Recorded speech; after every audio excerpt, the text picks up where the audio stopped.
Kesempatan terakhir bagi prajurit angkatan bersenjata Ukraina. Pasukan lintas udara membombardir posisi angkatan bersenjata Ukraina dengan selebaran propaganda di perbatasan wilayah Kursk. Rekamannya diunggah Kementerian Pertahanan Rusia di Telegram @Moderasia pada Senin 13 Januari 2025. Sebelum melancarkan serangan artileri dan serangan selanjutnya terhadap posisi angkatan bersenjata Ukraina, personel militer Rusia menyerang lokasi personel militer angkatan bersenjata Ukraina dengan materi propaganda khusus. Pejuang Ukraina dihimbau untuk meletakkan senjatanya dan menyerah demi menyelamatkan nyawanya. Hingga video ini beredar, beragam respon diberikan warganet. Нас отправили в этот завод 26 декабря по 6 января. 6 января, то есть шел бой. У нас очень много было раненых, 300-х. Angkatan Bersenjata Federasi Rusia melanjutkan operasi sapu bersih untuk menetralisir kelompok musuh yang menerobos masuk ke wilayah-wilayah Kursk, 12 Januari 2025. Dalam 24 jam terakhir, kerugian Angkatan Bersenjata Ukraina mencapai lebih dari 350 tentara. Kelompok pasukan utara Rusia menyerang formasi brigade tank, 2 brigade mekanik, 2 brigade serangan udara, dan 2 brigade pertahanan teritorial Angkatan Bersenjata Ukraina di dekat Viktorovka, Kolmakov, Kositsa, Kurilovka, Lebedevka, Malaya Lopnya, Nikolayevka, Nikolayevo Darino, Novaya Sorochina, Pogrebki, dan Sverdlikovo. 5 serangan balik musuh berhasil dipukul mundur. Serangan taktis operasional dan penerbangan angkatan darat, serta artileri melibatkan tenaga kerja dan perangkat keras Angkatan Bersenjata di dekat Viktorovka, Guyevo, Kositsa, Kruglenkoye, Lopnya, Martinovka, Mahnovka, Melovi, Nikolsky, Staraya Sorochina, Sudzha, Cherkaskoye Porechnoye serta Basovka, Belovodi, Veselovka, Vodolagi, Zhuravka, Miropolye, dan Yunakovka di wilayah Sumy. Kerugian militer Ukraina dalam 24 jam mencapai lebih dari 350 tentara, 1 tank, 4 kendaraan tempur infanteri, 5 pengangkut personel lapis baja, 12 kendaraan tempur lapis baja, 4 kendaraan bermotor, 1 sistem artileri gerak sendiri Paladin buatan AS, 7 mortir, stasiun perang elektronik, dan kendaraan pemulihan lapis baja. Sejak Ukraina menyerbu wilayah Kursk, kerugian AFU berjumlah lebih dari 51.200 tentara, 297 tank, 228 kendaraan tempur infanteri, 166 pengangkut personel lapis baja, 1.533 kendaraan tempur lapis baja, 1.449 kendaraan bermotor, 354 senjata artileri, 44 peluncur MLRS, termasuk 13 HIMARS dan 6 MLRS buatan Amerika Serikat. Juga 16 peluncur rudal anti pesawat, 8 kendaraan pengangkut muatan, 92 stasiun radar perang, 13 radar perang anti baterai, 4 radar pertahanan udara, 30 unit teknik dan material lainnya, termasuk 15 kendaraan anti rintangan, 1 kendaraan pembersih ranjau UR-77, 8 kendaraan pemulihan lapis baja, dan 1 kendaraan pos komando.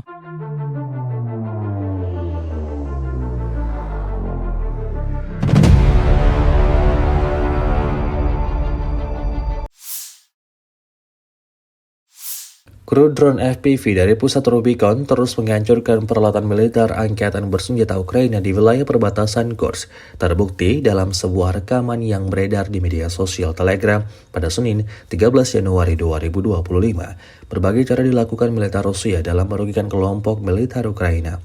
Operator pesawat tak berawak Rusia terus melakukan pengintaian di titik-titik yang diincarnya. Upaya pengoperasian tank militer Ukraina selalu berakhir gagal imbas serangan drone Rusia. Hingga video ini beredar, beragam respon diberikan warganet.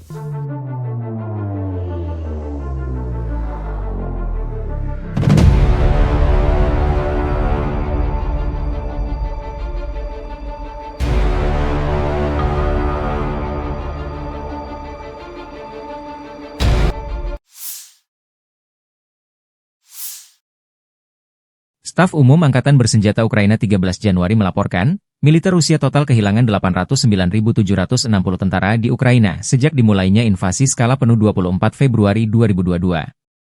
Jumlah ini termasuk 1.510 korban yang diderita pasukan Rusia hanya dalam sehari terakhir. Rusia juga kehilangan 8 tank, 37 sistem artileri, 183 pesawat tanpa awak, dan 26 kendaraan tempur pengangkut personel dalam 24 jam terakhir. Menurut laporan militer Ukraina tersebut, Pasukan Vladimir Putin total kehilangan 9.764 tank, 20.315 kendaraan tempur lapis baja, 33.708 kendaraan dan tangki bahan bakar, 21.876 sistem artileri, 1.261 sistem roket peluncur ganda, 1.044 sistem pertahanan udara, 369 pesawat terbang, 331 helikopter, 222.004 pesawat tanpa awak, 28 kapal dan perahu, dan 1 kapal selam.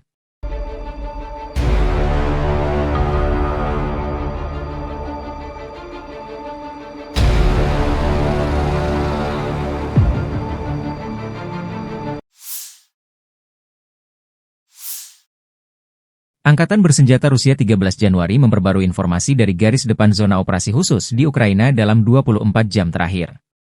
Kementerian Pertahanan Rusia melansir, kelompok pasukan Zapad membebaskan Kalinovo, wilayah Kharkov, sebagai hasil dari serangan yang berhasil. Pasukan Zapad dengan dukungan artileri dan tim pengintai merebut wilayah penting di Kharkov. Unit-unit Rusia menyerang pasukan dan perlengkapan 3 Brigade Mekanika FU dan 1 Brigade Pertahanan Teritorial di dekat Zagrizovo, Zapadnoye, Zagorukovka, Dvorechnaya di wilayah Kharkov, Ivanovka, dan Torskoye, Republik Rakyat Donetsk. Kerugian AFU mencapai 410 tentara, 3 kendaraan tempur lapis baja termasuk pengangkut personel lapis baja M113 buatan AS, 4 kendaraan bermotor, 6 senjata artileri, dan 2 stasiun peperangan elektronik Anklav. 2 depot amunisi telah dihancurkan. Di hari yang sama, kelompok pasukan Yuk membebaskan Yantarnoye, Republik Rakyat Donetsk, sebagai hasil dari serangan aktif. Musuh dipaksa mundur dan sebagian besar tak bisa diselamatkan. Unit-unit Rusia menyerang formasi 3 brigade mekanis, 1 brigade infanteri bermotor, 1 brigade penyerang gunung, 1 brigade infanteri, 1 brigade penyerang udara, 1 brigade udara bergerak dari Angkatan Bersenjata Ukraina, dan 1 brigade marinir di dekat Minkovka, Maiskoye, Markovo, Verolubovka, Fyodorovka, Ulakli, Dachnoye, Zvanovka, Seversk, dan Belogorovka, Republik Rakyat Donetsk. Kerugian Ukraina mencapai 250 tentara, 4 kendaraan tempur lapis baja Kozak, dan 4 kendaraan bermotor. 2 depot amunisi dihancurkan.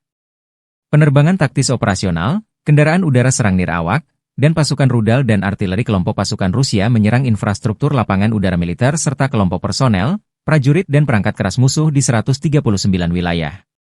Sistem pertahanan udara Rusia menembak jatuh 55 kendaraan udara nirawak sayap tetap. Secara total, sejak dimulainya operasi militer khusus, Angkatan Bersenjata Ukraina kehilangan 652 pesawat, 283 helikopter, 40.132 kendaraan udara nirawak, 590 sistem rudal anti pesawat, 20.492 tank dan kendaraan tempur lapis baja lainnya. Ukraina juga kehilangan 1.508 kendaraan tempur MLRS, 20.465 senjata artileri lapangan dan mortir, dan 30.179 unit kendaraan militer pendukung telah dinetralisir.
Бажаю здоров'я, шановні українці, українки, сьогоднішній день. Передусім доповідь головкома Сирського детально наші дії на фронті. Я хочу відзначити всіх наших воїнів, які дійсно стійко утримують позиції, знищують окупанта, особливо воїнів 68-ї окремої єгерської бригади та 25-ї окремої повітряно-десантної за бої на Покровському напрямку. Найбільш жорсткий напрямок зараз. А також я дякую хлопцям з 82-ї та 95-ї десантно-штурмових бригад за дії на Курщині. Служба безпеки України продовжує працювати з полоненими з Північної Кореї. Один виявив бажання залишитись в Україні, другий з них хоче повернутись в Корею. Якщо Кім Чен Ін взагалі пам'ятає про цих своїх громадян і може організувати обмін на наших воїнів, які утримуються в Росії, ми можемо передавати таких солдатів. Безперечно, будуть і інші полонені з Північної Кореї. Я вдячний усім нашим підрозділам, які поповнюють для України обмінний фонд. Наступне доручив сьогодні міністру внутрішніх справ України і нашим дипломатам підготувати можливість участі наших рятувальників в боротьбі з пожежами в Каліфорнії. Там дуже важка ситуація, і українці можуть допомогти американцям захистити життя. Зараз це опрацьовується по відповідних каналах. Ми запропонували нашу допомогу американській стороні. 150 наших пожежників вже підготовлені. Щодо Молдови. На тижні у мене була розмова з президенткою Молдови Майєю Санду. Ми обговорили, як можна вирішити гуманітарну кризу в Придністров'ї. Там через свідомі дії Росії просто вакуум енергоресурсів. Люди страждають. Це свідомо скеровується Росією, щоб зіпсувати суспільні настрої в Молдові перед вибором. Україна може допомогти з вугіллям. Проте, поки ми не бачимо відповідної реакції від них, хто фактично контролює ситуацію на лівому березі Дністра. І якщо вони підіграють Росії, це одна справа. Зовсім інша справа, якщо вони дійсно хочуть допомогти людям у Придністров'ї. З нашої сторони готовність є. Слава Україні! Уважаемые товарищи, уважаемые ветераны органов прокуратуры, поздравляю вас с праздником, Днем работника прокуратуры. Созданная более 3 веков назад, российская прокуратура прошла через разные исторические эпохи, но неизменно оставалась одним из значимых, содержательных звеньев государственной системы. Вносила огромный вклад в обеспечение верховенства закона и правового порядка в обществе. А лучшие представители ведомства показывали примеры преданного служения Отечеству. Были образцом принципиальности, неподкупности и требовательности. И сегодня прокуратура играет ключевую роль в защите прав и свобод наших граждан, основ конституционного строя, в развитии России как правового, демократического, социального государства, главная цель которого – обеспечение достойной жизни и свободного развития каждого человека. Профессионализм, объективность, широкие полномочия помогают прокурорам восстанавливать нарушенные права граждан, защищать их честное имя и законные интересы, пресекать беззаконие и произвол, содействовать реализации стратегических планов развития страны и долгосрочных социальных программ. Тем самым укрепляют веру в силу и справедливость нашего государства. И, что крайне важно, повышают в обществе авторитет самого ведомства. Наши граждане ждут от вас твердой, последовательной и результативной работы. Прежде всего, по таким приоритетным направлениям, как защита трудовых, жилищных и других прав граждан. Особенно ветеранов, инвалидов, детей-сирот, многодетных семей. Самого серьезного внимания требуют вопросы обеспечения социальных гарантий участников специальной военной операции, а также членов их семей. Выплаты положенных им зарплат, пенсий, пособий, предоставление льгот и компенсаций должны идти в строгом соответствии с законом. своевременно и в полном объеме. И, повторю, находиться под постоянным контролем прокуроров. Потому что ваша помощь в устранении возникающих проблем, в нарушении закона бывает просто незаменимой. Не менее значимыми остаются и другие участки работы прокуратуры.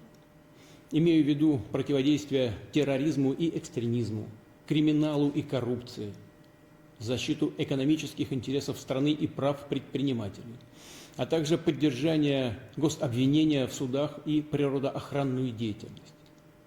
Генеральной прокуратуре и ее территориальным органам нужно уделить особое внимание решению проблем граждан в Донбассе и Новороссии, Курской области, в других наших регионах, находящихся в непосредственной близости от линии боевого соприкосновения. Надо продолжать работу по интеграции Донецкой и Луганской народных республик, Запорожской и Херсонской областей в единое правовое пространство России. И, конечно, всемерно помогать их